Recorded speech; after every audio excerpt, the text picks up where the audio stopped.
over the course of the last 25 years. So thank you for this opportunity. Well, thank you very much, and you'll get a lot of your money back. We're going to start with an even plate, though. We're not going to look at what people lost in the past, because that was their fault. That was a different president. You're going to make a lot of money, but we're not going to go back. You left a lot of money behind, I guess, huh? What number? 12 billion.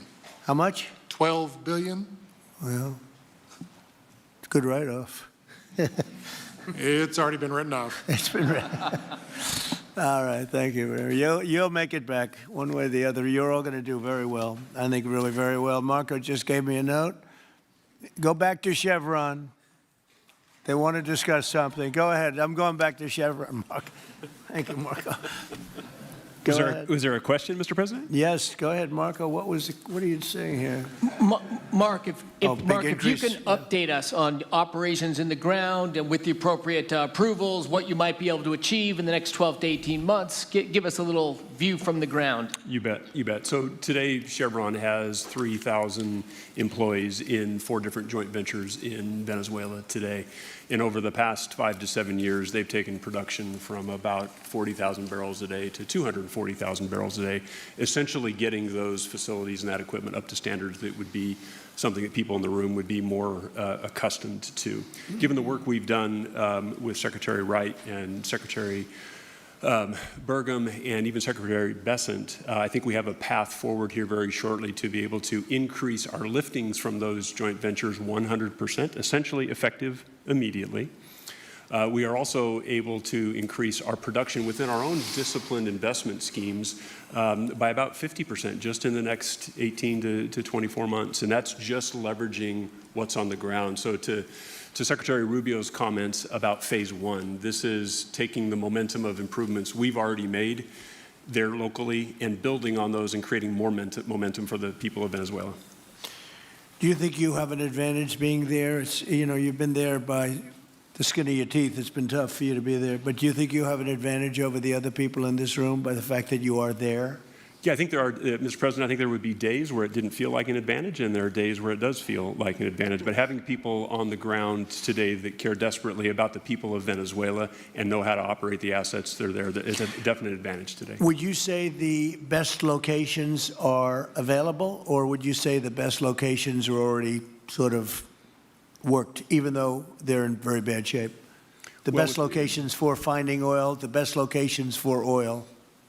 There are more opportunities than not, Mr. President. With 300 billion barrels of reserves and resources in country, there are lots of opportunities for many companies. Will you be building new, or will you be using the old infrastructure that you have? Yeah, today it's a little bit of a mix, but today it's mostly us taking the equipment of today, getting it to the standards that we are accustomed to your comments about making it how it should be today. Most of the investments that we've been making are about getting it up to our standards. Well, I think you're going to make an investment, but you're going to get your money back very quickly, and that's part of our thing. We're going to have you get your money back fast, and then you'll give a lot to Venezuela and to the United States after that. Okay, so you'll be in good shape. Could I ask Harold Hamm to say a few words? He's been a friend of mine for a long time. Very amazing man, actually, amazing energy person. Well, thank you, Mr. President. It's good to be here with so many dignified people. And this effort particularly, and thank you for your effort for what you've done here, taking this despot out of that area. And the world dealt with him way too long. Certainly our industry knows that this is a real jewel that can be developed for the people of Venezuela and also benefit the world. And like Secretary Wright said, it has not been done. That's not been done in the past, and they had a good chance at it. Brought someone in that totally took it down, as everybody knows here, and that was Chavez, and we know what happened to him finally. But that ruined the industry in Venezuela, and all of us know how that happened, ended very well, very, very wrongly. So anyway, we're glad to see what's happened here and look forward for the opportunity for a lot of people in this room, but also for America and the country itself. Are you going to be involved in going in? Because, you know, he's in North Dakota and he's in Oklahoma and some incredible places. It's a little bit different, but there's no doubt about you won't have to worry about the straw too much here. You can just go at it. Are you going to be one of the participants? Well, certainly, you know, I'm an oil finder, like you said. You know, Barry Spitzer, you know, told that story. The coach. And he's kind of exaggerated a little bit. It doesn't come out quite that easily usually. But anyway, great story. I love it. And I love Barry. Barry's the one that told me this. Yeah, he's a champion, you know, in a lot of ways. So love that story. Certainly, it excites me as an explorationist. You know, everybody has that in their blood, and you know, it is a very exciting country and a lot of reserves, and so it's got its challenges, and the industry knows how to handle that. And like Darren said, you know, you go in with your eyes open and do the best you can with the team you got. So well, you're going to have you. something that they never had really here is tremendous security. You're going to be very secure, very safe, physically safe, in addition to financially safe. So it's good to see you, Harold. Thank you very much. Does anybody have anything to say before we get to the press? What does Cuba have to do to avoid the same fate as Venezuela? What does Cuba have to Well, do? Cuba's in bad shape. Cuba relied on Venezuela for oil and for money. And nobody really knows what's going to happen with Cuba. They're doing very poorly. They're really third world all the way. And we have a lot of great Cuban Americans. And I would say Marco fits very solidly into that category. And I might ask you to say a few words about, we were discussing it before, Cuba is a very different, they don't have energy, they don't have oil, but they would live off of the oil from Venezuela. And what they do have is very strong people and very powerful people militarily, and they would protect the people running Venezuela, and they would take in a lot of money from Venezuela. Now they don't have that. They won't be taking in any money. So, Marco, what do you think? Well, I mean, the fundamental problem in Cuba is that it's run by incompetent people that don't know what an economy looks like, much less a functioning one. They've made a choice, and that is they would rather have political control over their people than they would to have an economy that functions. And they've gotten away with it for 60-something years because they've had donors, the Soviet Union, and now most recently Venezuela. But that's now gone. So the people in control in Cuba have a choice to make. They can either have a real country with a real economy where their people can prosper, or they can continue with their failing dictatorship that's going to lead to systemic and societal collapse. So it's a very stark and dramatic choice, and it's one we hope to make the right one. We don't have an interest in a destabilized Cuba, but that would be their fault because they refuse to allow the people of Cuba to have either economic or political freedom for that matter. And you have a lot of people in this country that want to go back to Cuba and help Cuba. A lot of people have left, you know, they came in penniless, they didn't have anything, and they've become very rich people in our country, and they want to very much go back and help Cuba. So that's something that Cuba has that a lot of other places don't have. Peter? President Trump, thank you. I do want to ask you about Minnesota, but first, just more on topic. President Zelensky said that he was watching with the rest of the world as you made this order to go and capture Nicolas Maduro. And he said, if that's how it works with dictators, then the United States knows what to do next. Sounds like he wants you to go and capture Vladimir Putin. Would you ever order a mission to go and capture Vladimir Putin? Well, I don't think it's going to be necessary. I think we're going to have I've always had a great relationship with him. I'm very disappointed. I settled 8 wars. I thought this would be in the middle of the pack or maybe one of the easier ones. And I don't know if you know, Peter, the last month, they lost 31,000 people, many of them Russian soldiers, and the Russian economy is doing poorly. I think we're going to end up getting it settled. I wish we could have done it quicker because a lot of people are dying, and mostly soldiers. You know, they get hit in Kiev and they get hit a little bit here and there, and people are dying there too. But largely, it's the soldier population. When you have 30,000, 31,000 soldiers dying in a period of a month, 27,000 the month before, 26,000 the month before that. That's bad stuff. So, as you know, President Biden gave $350 billion to Ukraine to fight, and we would never get that back, although I did make a rare earth deal to get it back, so we will be getting it back, but shouldn't have done that. It was a bad thing to do. I will say that right now, because I was able to get NATO to up GDP from 2% to 5%, NATO's got a lot of money, and they're paying for everything. We're not losing any money. We're making a lot of money, I guess, if you think of it, because we're selling them military equipment. They're probably giving it to Ukraine. But we're selling them to NATO military equipment. We're getting full price and all of that. But that's not a big deal to me. What is a big deal is stopping a war where 30,000 people are being killed every single month. On Minnesota, the vice president yesterday suggested that Renee Good, who was killed by this ICE officer, was part of a broad left-wing network. What has your team told you about this broad left-wing network? Who is in charge of it? Who's part of it? What's it called? Well, I haven't seen the vice president's statement, but he's generally very accurate. I hate to say, look, I watched that yesterday, and there were a lot of different forms to it. But there was a woman screaming, "Shame, shame, shame, shame." She was a agitator, probably a paid agitator, but in my opinion, she was an agitator, a very high-level agitator, so professional. She wouldn't stop screaming.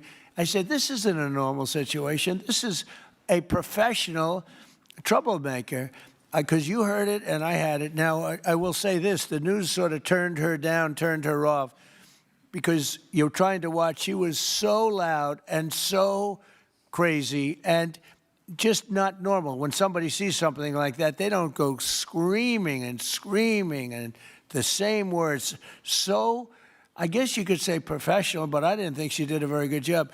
You have agitators, and we will always be protecting ICE, and we're always going to be protecting our Border Patrol and our law enforcement. Yeah.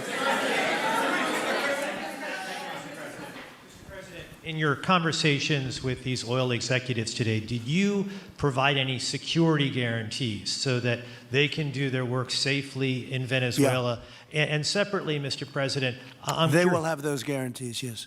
And separately, Mr. President, I'm curious in terms of the future of Venezuela. Do you see Venezuela, now led by Delcy Rodriguez, as an ally of the U.S.? Is that the way that you view that country right now? Well, right now they seem to be an ally, and I think it'll continue to be an ally, and we don't want to have Russia there. We don't want to have China there. And by the way, we don't want Russia or China going to Greenland, which if we don't take Greenland, you're going to have Russia or China as your next-door neighbor. That's not going to happen.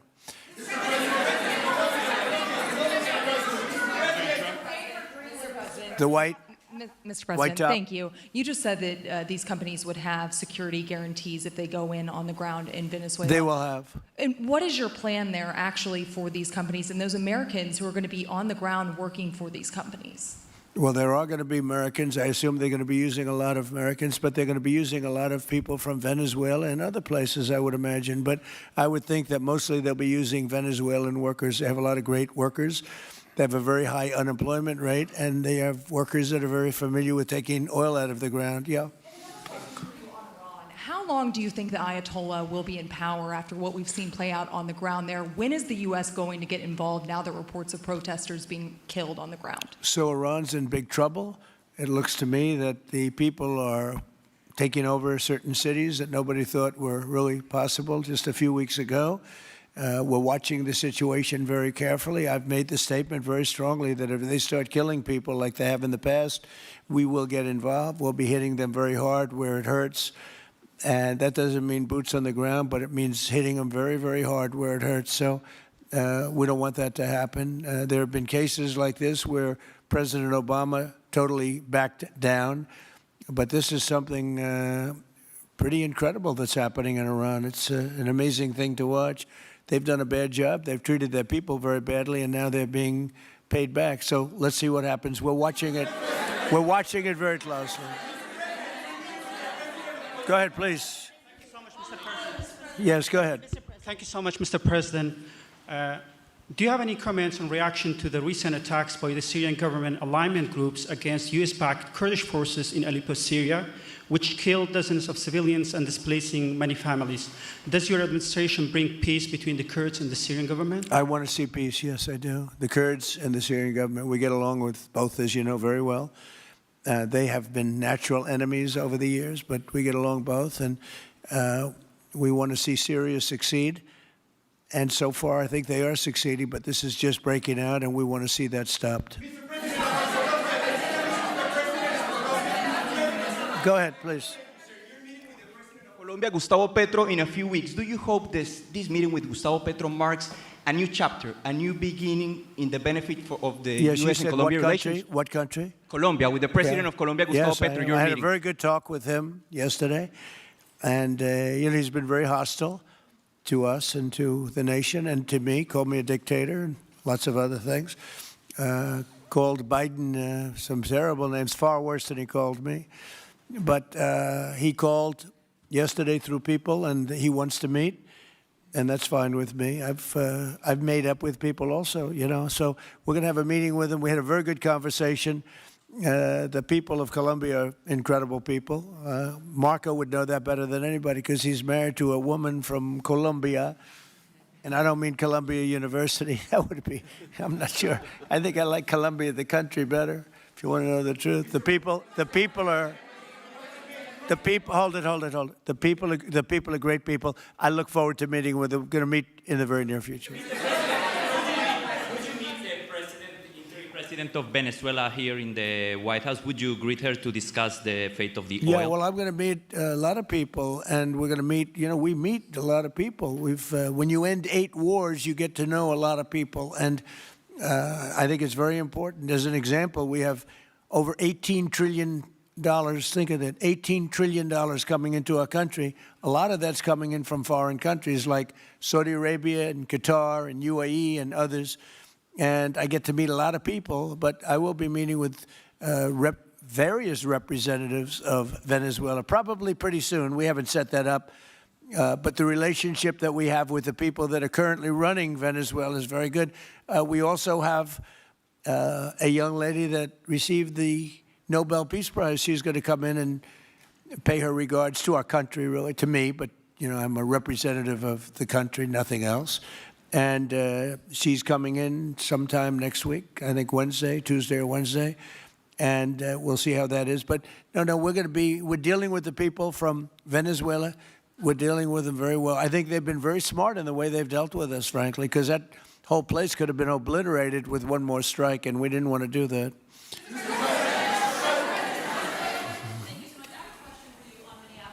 Venezuela and your meeting with Machado next week, if she gives you her Nobel Peace Prize, will that change your view about her running that country?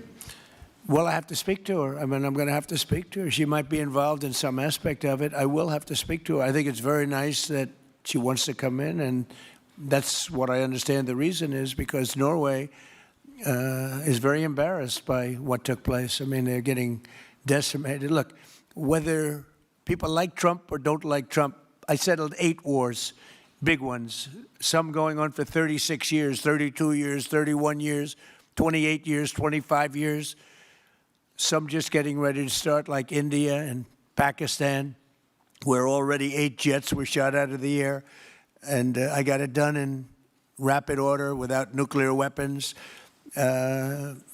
I can't think of anybody in history that should get the Nobel Prize more than me, and I don't want to be bragging, but nobody else settled wars. Obama got the Nobel Prize. He had no idea why. He still has no idea. He walks around, he says, I got the Nobel Prize. Why did he get a Nobel Prize? He got it almost immediately upon attaining office, and he didn't do anything, and he was a bad president. So, you should get the Nobel Prize for every war you stopped. These were major wars. These were wars that nobody thought could be stopped. President Putin called me, and he said about 2 of the wars that he's been trying to stop them for 10 years. He wasn't able to do it. He couldn't believe it. So in theory, you should get the Nobel Prize for every war you stopped. Every one of them was major. But I don't care about that. What I care about is saving lives. I've saved tens of millions of lives. The Prime Minister of Pakistan came here, and he made a very public statement. He said that President Trump saved minimum 10 million lives having to do with Pakistan and India, and that was going to be raging. So, but I'm honored that she's coming here. I look forward to meeting her, yes. Go ahead. On Minneapolis, Mr. President, I have a follow-up for you. The state officials there have said that the FBI is not sharing evidence with them. Typically, they would conduct a joint investigation, as you know. Do you believe that the FBI should be sharing evidence with state officials in Minnesota? Well, normally I would, but they're crooked officials. I mean, Minneapolis and Minnesota, what a beautiful place, but it's being destroyed. It's got an incompetent governor, fool. I mean, he's a stupid person. And it looks like the number could be $19 billion stolen from a lot of people, but largely people from Somalia. They buy their vote. They vote in a group. They buy their vote. They sell more Mercedes-Benzes in that area than almost. Can you imagine? You come over with no money, and then shortly thereafter you're driving a Mercedes-Benz. The whole thing is ridiculous. So they're very corrupt people. It's a very corrupt state. I feel that I won Minnesota. I think I won it all 3 times. Nobody's won it since Richard Nixon won it many, many years ago. I won it all 3 times, in my opinion, and it's a corrupt state, a corrupt voting state, and the Republicans ought to get smart and demand on voter ID. They ought to demand maybe same-day voting and all of the other things that you have to have a safe election. But I won Minnesota 3 times, and I didn't get credit for it. I did so well in that state every time. The people were crying every time after.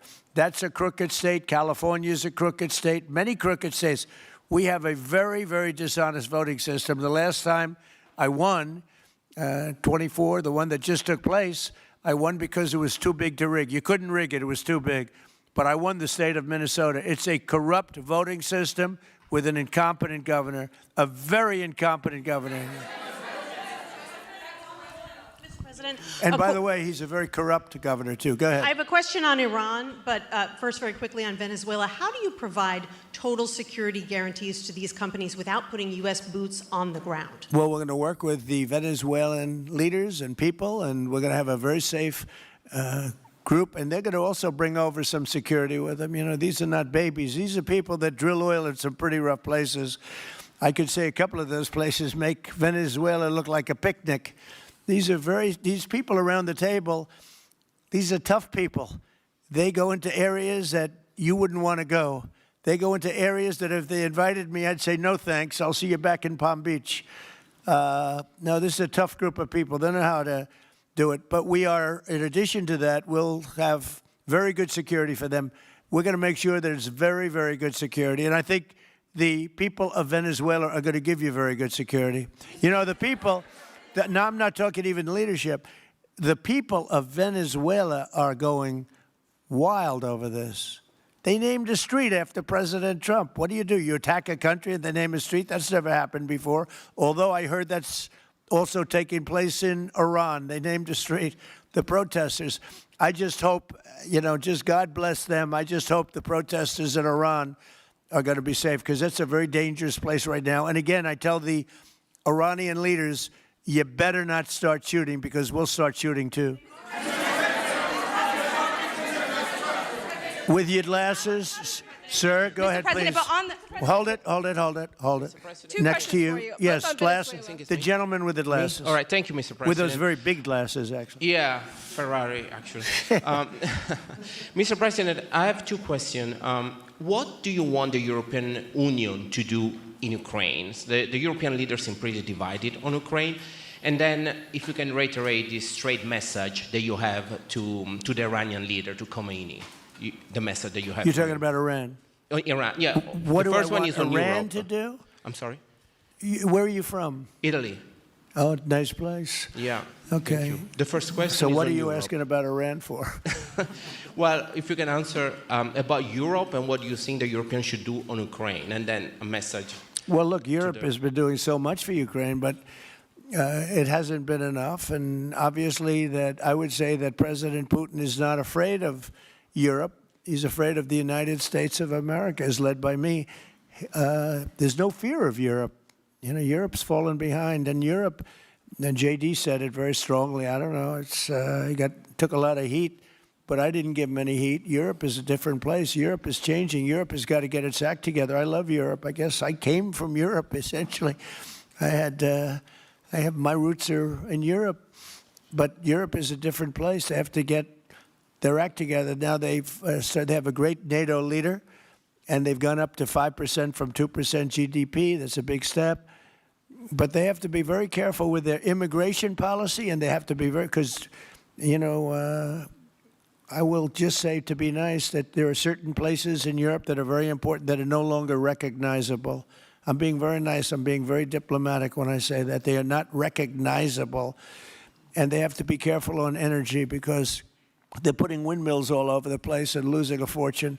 They're destroying their country. They're just destroying the beautiful landscapes, the beautiful everything. They're doing, and by the way, in case you people don't know, I'm not much of a windmill person. I can proudly say, Doug, that we have not approved one windmill since I've been in office, and we're going to keep it that way. My goal is to not let any windmill be built. They're losers.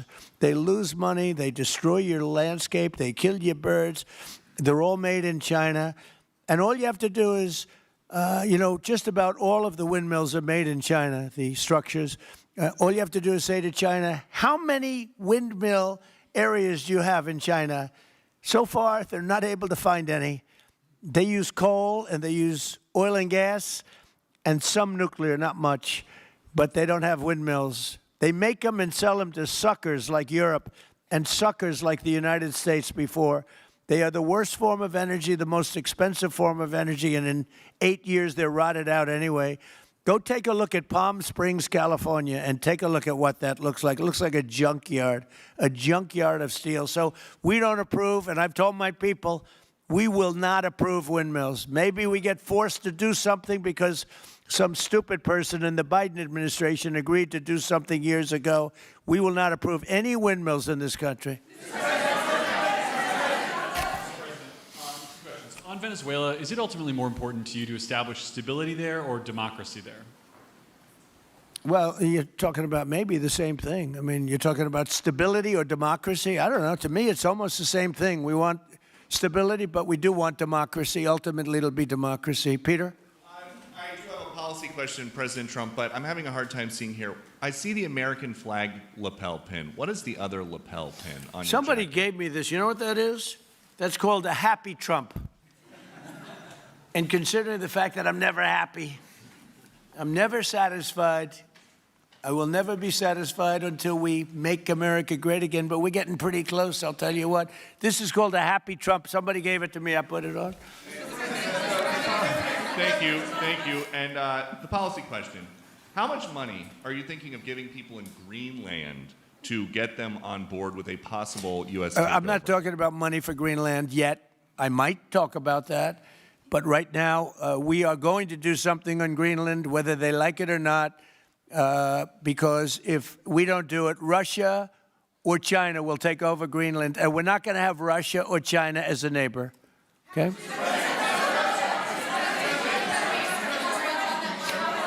I would like to make a deal, you know, the easy way, but if we don't do it the easy way, we're going to do it the hard way. And I'm a man, and by the way, I'm a fan of Denmark too. I have to tell you, and you know they've been very nice to me. I'm a big fan, but you know the fact that they had a boat land there 500 years ago doesn't mean that they own the land. I'm sure we had lots of boats go there also, but we need that because if you take a look outside of Greenland right now, there are Russian destroyers, there are Chinese destroyers and bigger, there are Russian submarines all over the place.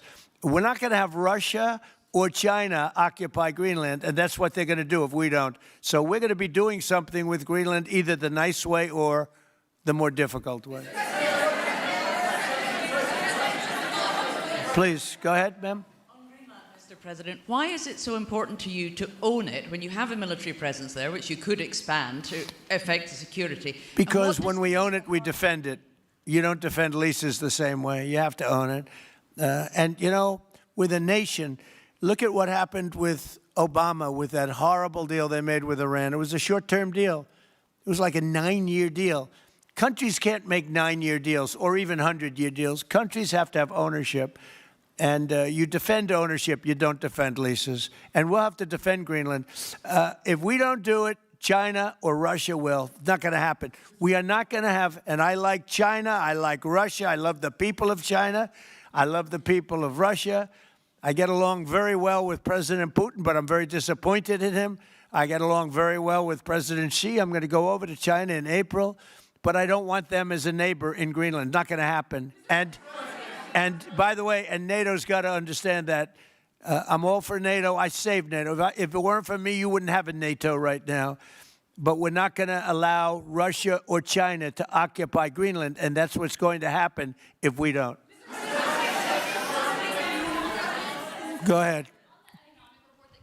Mr. President, one, can you respond to that? And two, Yeah, it was an amazing report. The most amazing thing is government jobs are way down, and yet the unemployment or the employment numbers are very good.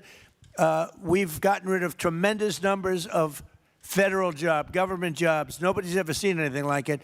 And yet the employment numbers are very good. They're really getting better. But now we have all those people to work in the private sector for a lot more money. I think that's one of the very big things. The other thing is at 5.4%. And remember, this is after we had a shutdown. And that shutdown had an impact because the concept of the shutdown, even though it's before, people knew we were going to be shutting down. A lot of bad things happened. And by the way, on January 30th, you may have another shutdown. We'll see what happens. But I think the numbers, Caitlin, were really amazing. Look, to think about 5.4%, nobody thought that. They thought it was going to be 2%. And you know what it is? It's tariffs. And it's also November 5th. We had a great election, a great election. Our country was dead 1.5 years ago, and now we have the hottest country anywhere in the world. And I hope you guys were impressed. 5.4%, and we haven't even really transitioned yet. There's no reason it can't be much, much higher than that. Yeah.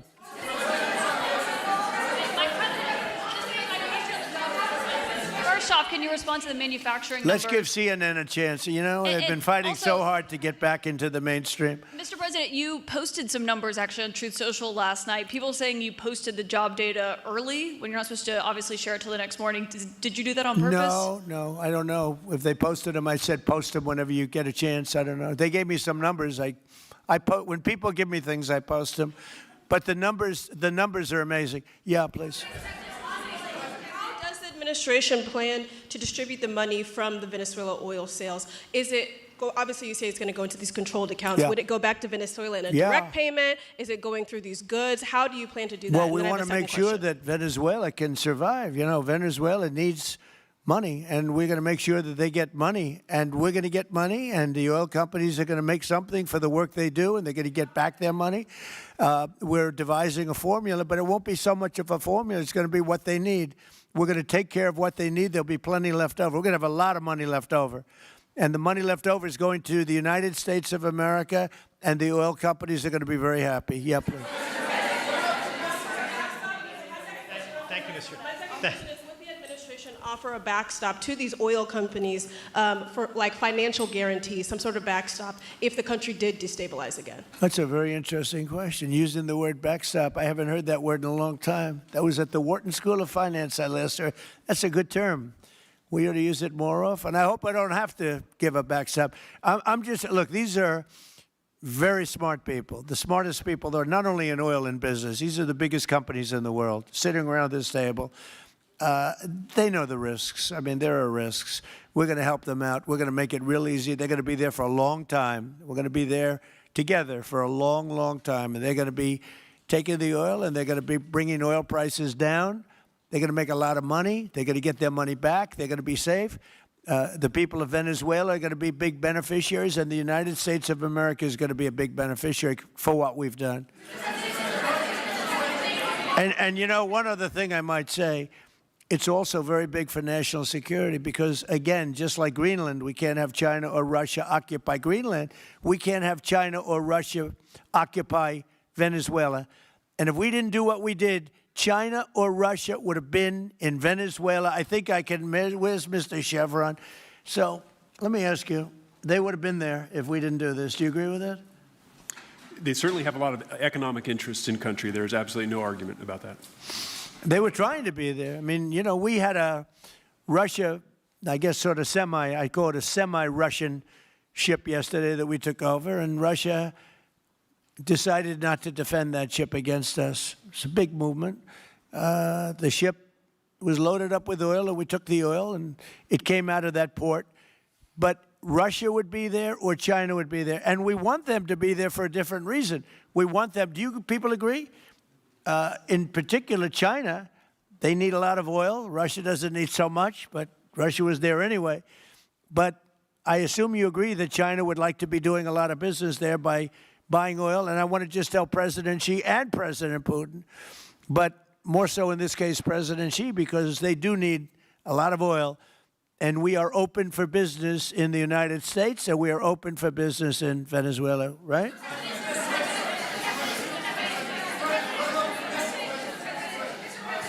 Go ahead, sure.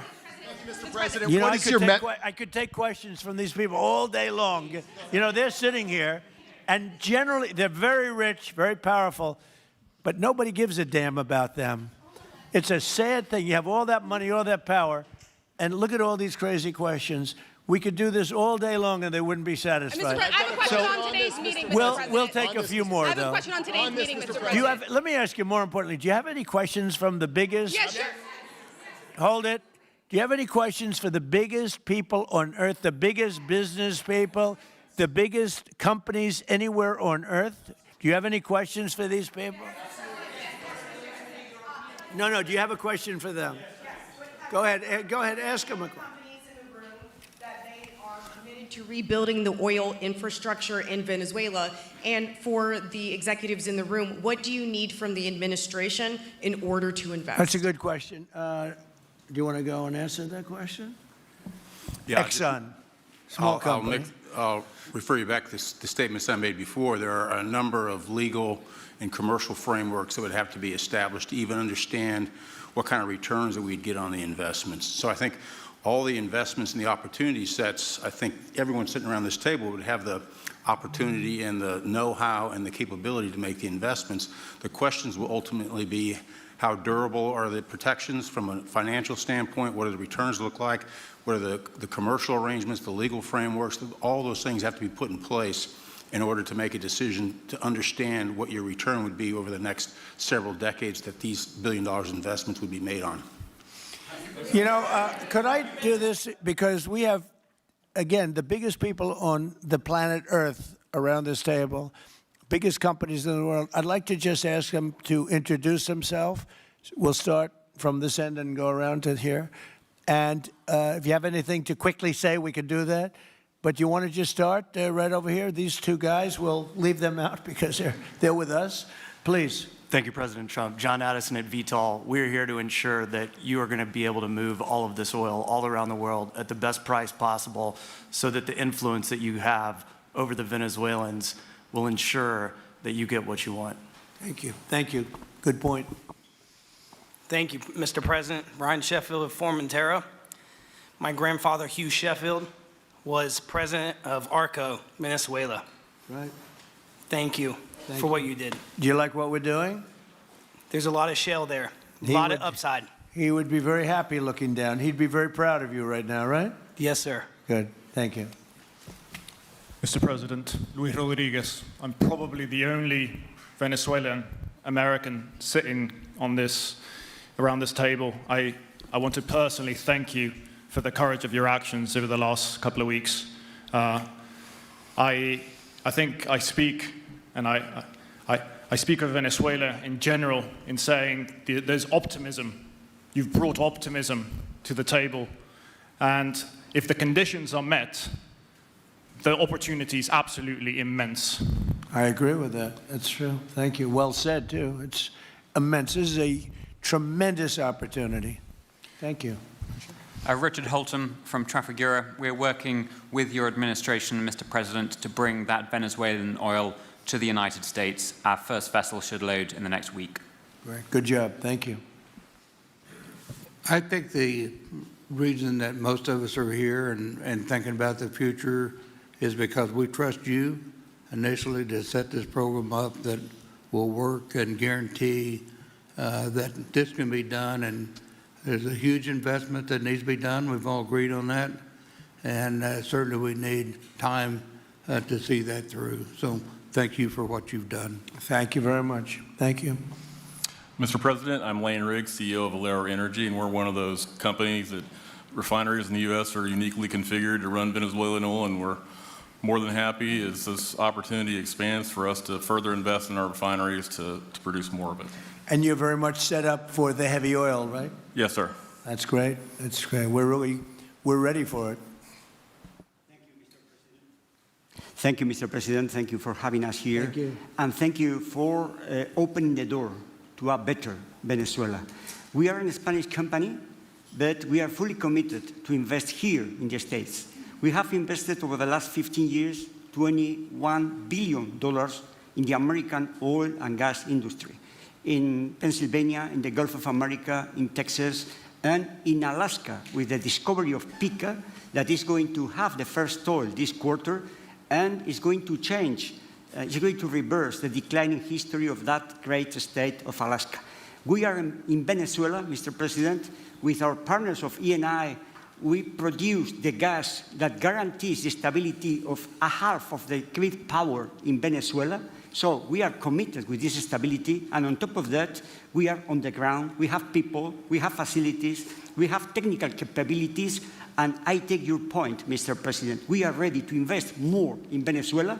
Today, we are producing 45,000 barrels a day gross of oil, and we are ready to multiply by 3 this figure in coming 2-3 years, investing hard in the country, following your recommendation, if you allow us, of course, and in the framework, commercial and legal framework that could allow this growth. So thank you, Mr. President. Thank you. Great job you've done. Thank you. Mr. President, thank you for having me. Matt Sheehy, I'm with Tallgrass Energy. We are an infrastructure business, so whether it's oil, gas, CO2, we move that around. So most of my customers are sitting around the table and happy to lend our expertise to what's going on in Venezuela to support the people. And obviously infrastructure is going to be critical to see it repaired. Thank you. Thank you. Mr. President, thank you. An honor to be here. Marianne Mannon, Marathon Petroleum. We are one of the largest U.S. refiners. On behalf of the men and women of Marathon Petroleum and of our industry, thank you and the administration for what you're doing for U.S. energy independence.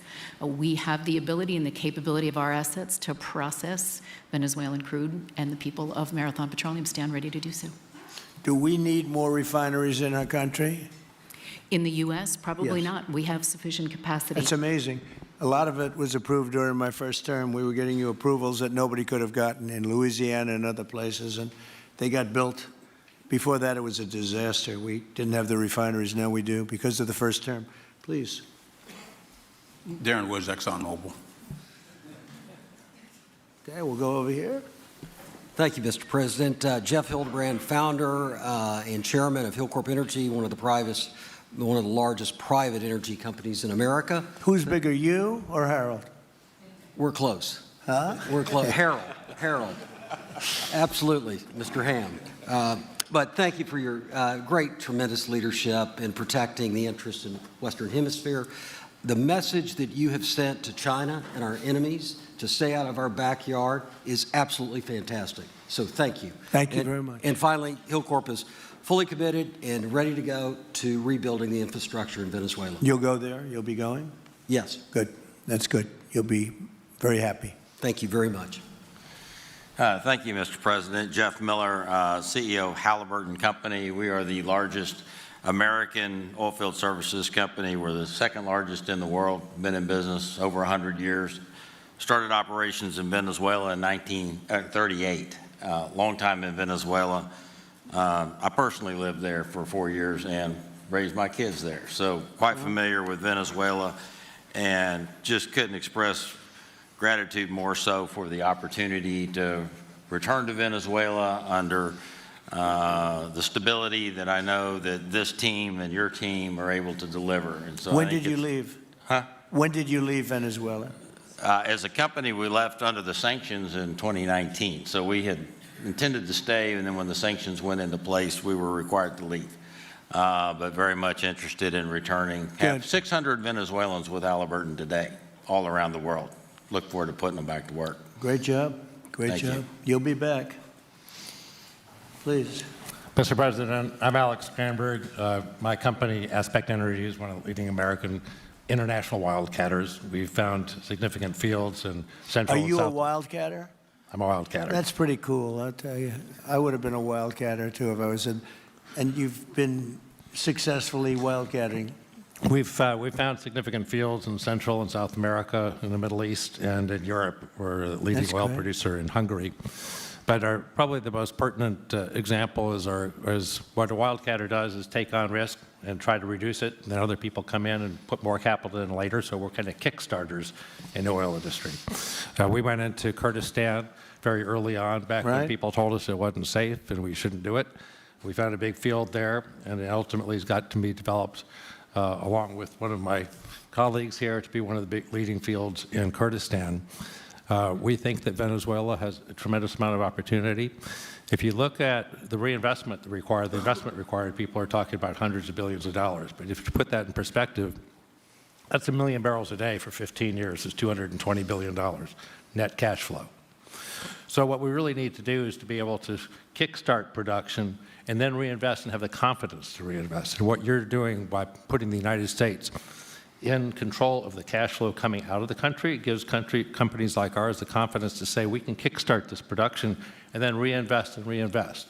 In Hungary, we've invested $1 billion in changing the trajectory of Hungarian oil production.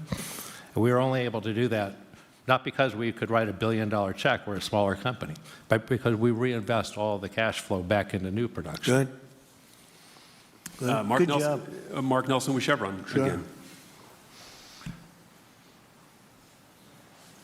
Thank you, Mr. President. I'm Claudio Descalzi, and ICO, Italy. We started working in Venezuela in 1980.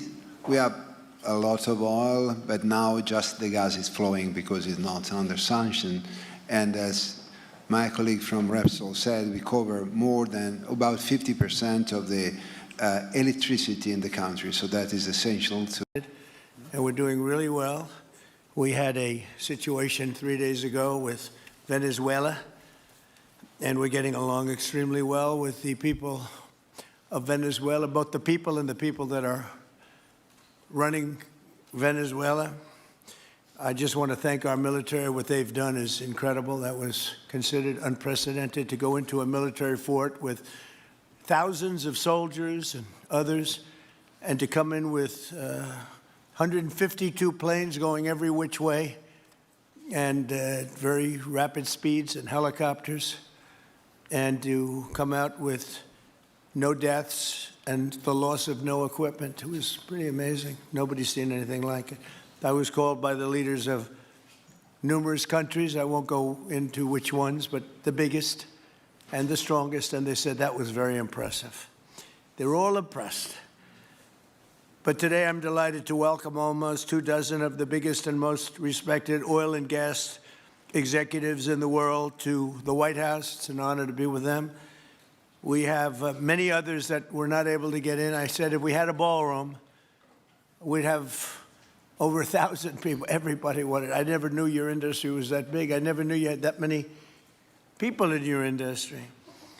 But here we are. And if you, in fact, if you look, come to think of it, well, I got to look at this myself.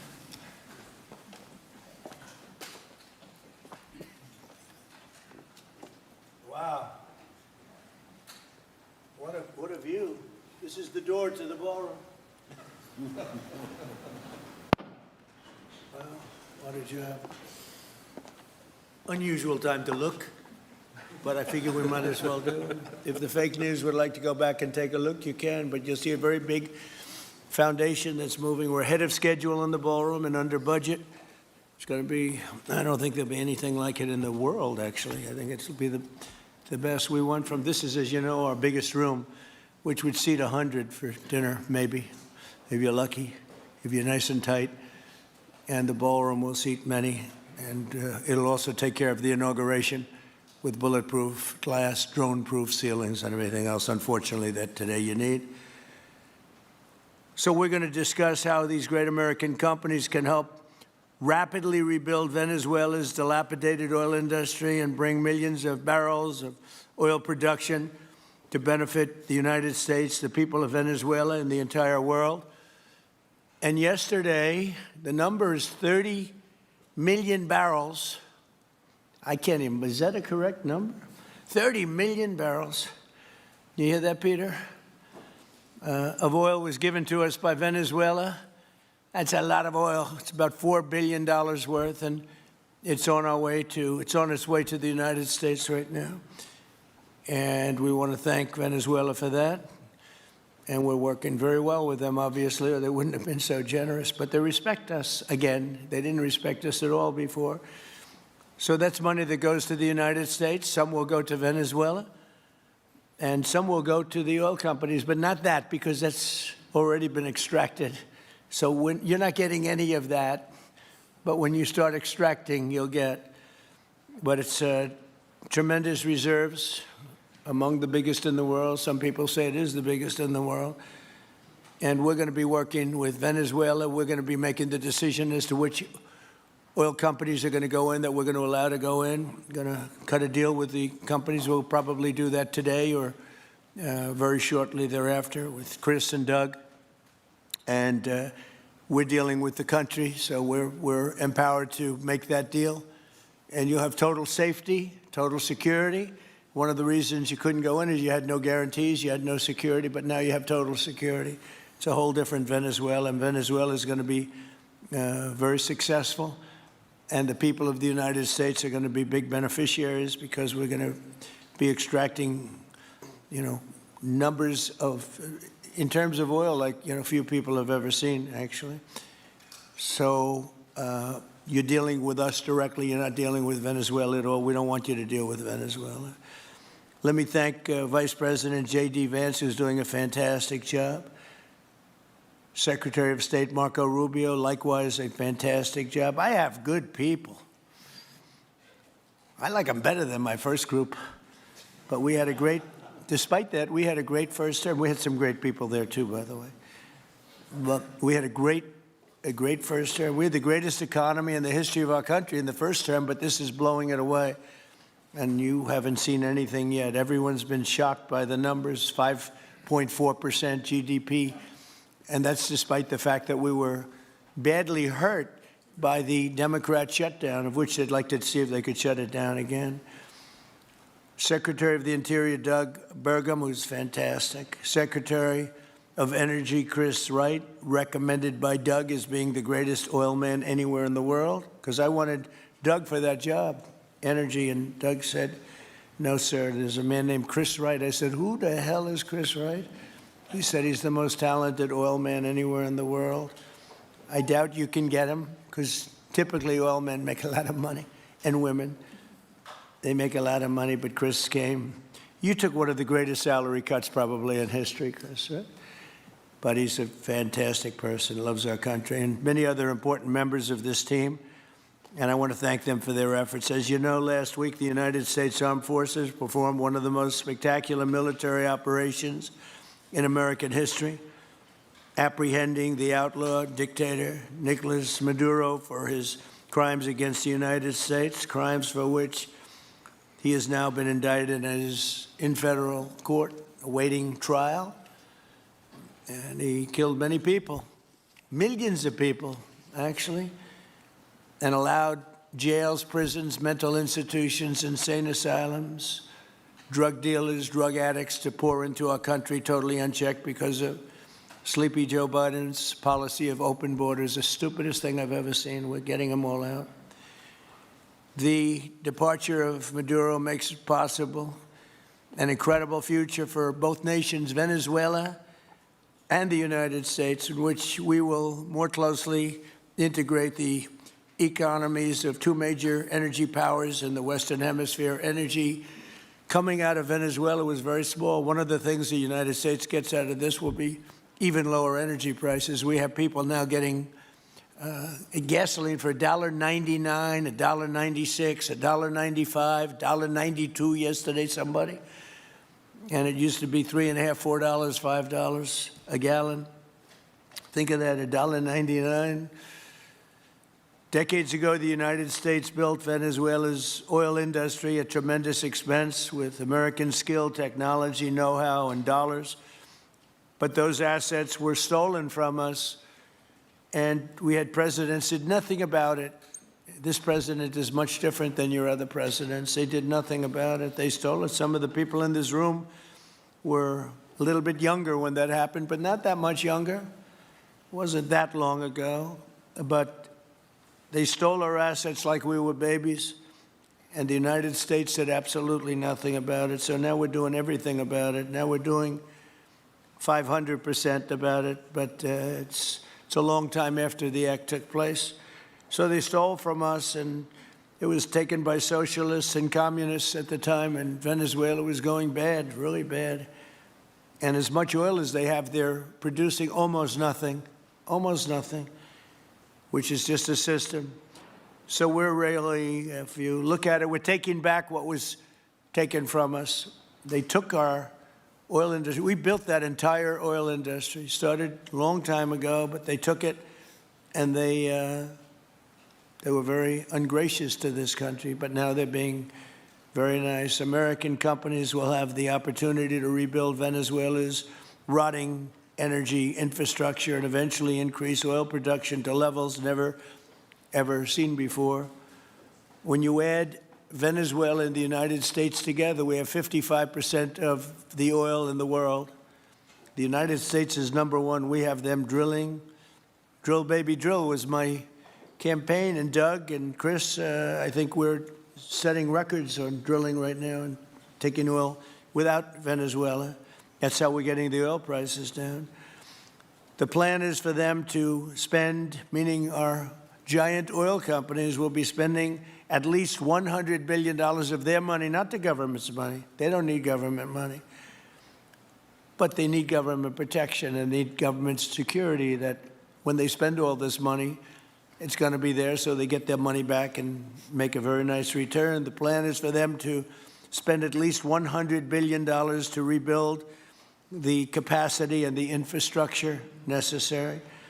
Venezuela has also agreed that the United States will immediately begin refining and selling up to 50 million barrels of Venezuelan crude oil, which will continue indefinitely. We're all set to do it. We have the refining capacity. It was actually based very much on the Venezuelan oil, which is a heavy oil, very good oil, great oil. It's fantastic for certain things like asphalt roads, the best there is in the world for asphalt roads and other things. All of the companies here today are going to be treasured partners in bringing the nation of Venezuela back to life, restoring its economy, and generating great wealth for their companies and for their people, and also great wealth for the American people, and tremendous wealth for the companies that are going in. The companies that are going in, and if you don't want to go in, just let me know, because I got 25 people that aren't here today that are willing to take your place. So I just want to thank, these are people that I either know or I know of by reading lots of business magazines and journals and papers. These are the greatest oil people anywhere in the world. Harold Hamm, I see, is here. Harold, you know, there's a story about Harold Hamm that he can look at a piece of land, put a straw into the land, and oil pours out. Is that true about you? Whereas some of you guys have to invest hundreds of millions of dollars to find that oil. So we can't let that story be true. But they say Harold puts a straw into the land and oil comes gushing out. So you're not a big R&D person, are you, huh? He's called instinct for oil. Now, he's got other problems, but we won't talk about those problems. But he's been a great supporter of mine for a long time, haven't you, Harold? So congratulations. But we have, and I think Harold would agree, we have the greatest oil men and women anywhere in the world sitting in this room right now. And we have a lot of people that will be back to see us sometime next week. We're going to have another meeting for another group. But we're going to do this very quickly. We can have this done almost immediately. So I'd like to thank you all for being here. I'd like to invite Vice President Vance to say a few words, followed by Secretaries Rubio, Burgum, and Wright. And then we'll have a few words from representatives that are here and to discuss their ideas, a couple of them. We have Chevron, which has been, where's Chevron? Where are you? Far right. No, I thought you'd have a better location. You were the only one that was there for all that. I used to call you and say, what the hell is going on with Venezuela? He stuck it out. I don't know if you made money or not, but you stuck it out. I got to give you a lot of credit for that. Mark Nelson, thank you very much. Exxon CEO Darren Woods. Darren, thank you very much. How's Exxon doing? Okay? They'll do a lot better now, won't they, huh? Exxon's been amazing. It's been an amazing company. And ConocoPhillips CEO Ryan Lance, thank you very much. So you guys could say something, and then we'll take some questions from the press. And if anybody else would like to speak, we'll have you speak.